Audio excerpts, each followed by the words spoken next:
السلام عليكم، معكم قناة شيوة أميمة. اليوم جيتكم ان شاء الله فيديو جديد. فيديو غادي نحضر معكم بايلا ديال الحوت، كتجي غزاله وبنينه وكتحضر بسهوله. كنتمنى ان شاء الله تنال الاعجاب ديالكم وتشاركوها مع الحبايب ديالكم، وما تنساوش تشتركوا في القناه وتضغطوا على زر الجرس ان شاء الله باش يوصلكم كل جديد ديالي.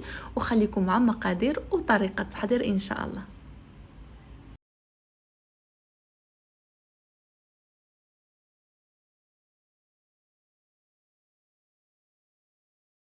ودابا غادي نبداو نحضروا بايلا. اللي عندي هنايا واحد الطنجره اللي قطعت الجزر طريفات صغارين كيف ما كتشوف في هذا الشكل هذا. انا استعملت كيلو ديال الجزر، وانتم الكميه اللي بغيتوا تستعملوا.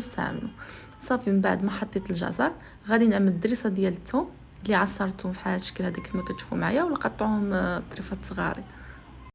وغادي نضيف مغروفه صغيره ديال الخرقوم، وكنزيد شي حاجه حيتاش عندي كميه كثيره. وغادي نزيد مغروفه صغيره ديال السكينجبير، مغروفه ونصف. وغادي نضيف مغروفه صغيره ديال الابزار. غادي نضيف ملعقه صغيره من الكمون، وملعقه صغيره من الملح، ملعقه ونصف. وغادي نضيف نصف ملعقه ديال الحمراء اولا بابريكا. هنايا غادي نجيب فلفل اللي عندي نص كيلو ديال الفلفل اللي قطعته قطع صغيره، وغادي نضيفه على الجزر. عندي هنايا شويه ديال الزعتر اللي حكيته، وعندي هنايا ورق سيد الناموسه. هنا من بعد الروز اللي عملته يفسك شويه وقطرته وعملته فوق داك الجزر وفلفل. هنا عندي الحوت عندي كالامار وغامبا اللي قطعتهم قطع صغيره وكبيتهم على داك الروز. صافي هنايا كنخلط مزيان كيف ما كتشوفوا معايا باش ديك غادي نضيف عفوا زيت نباتيه وزيت روميه.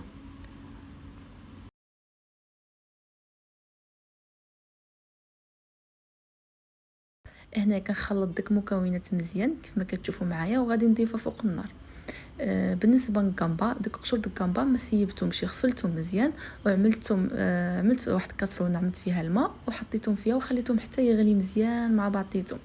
من بعد ملي غلاو عاد كبيت جبت واحد الصفاي وكبيت داك الماء ومرقت به داك الروز باش كتجي المذاق ديال الكامبا كيحمق.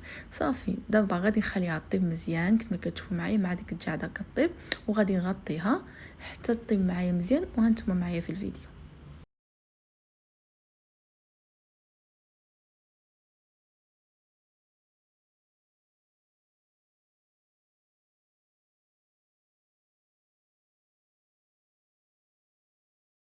هنا من بعد ما طاب معايا الروز غادي نجيب ديك اللاطه اللي غادي ندخلها للفرن. كنكبها بحال هاد الشكل هذا كيف ما كتشوفوا معايا في الفيديو. كنكبها انا تبارك الله خرجت لي جوج ليطان.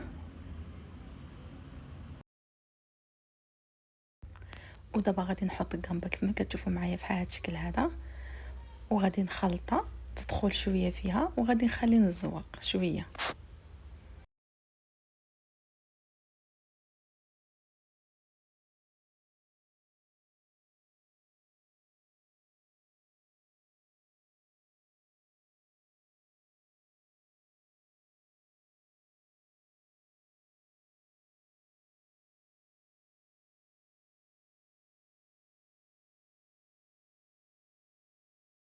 دابا غادي نضيف معكم شويه ديال الماء يكون غليان باش ما يشتفش معكم داك الروز.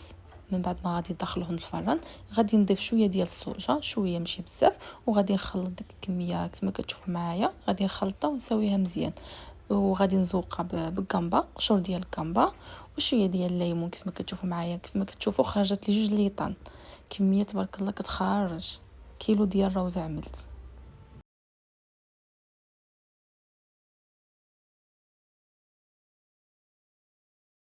وهنا الحبايب ديالي كنكون وصلنا للنهايه ديال الفيديو. كيكون هذا هو الشكل النهائي ديال البايله اللي حضرت معكم، كتجي غزاله وبنينه. كنتمنى ان شاء الله تنال الاعجاب ديالكم وتشاركوها مع الحبايب ديالكم، وما تنساوش تشتركوا في القناه وتضغطوا على زر الجرس ان شاء الله باش يوصلكم كل جديد ديالي. وخليكم فيديو جديد ان شاء الله. السلام عليكم.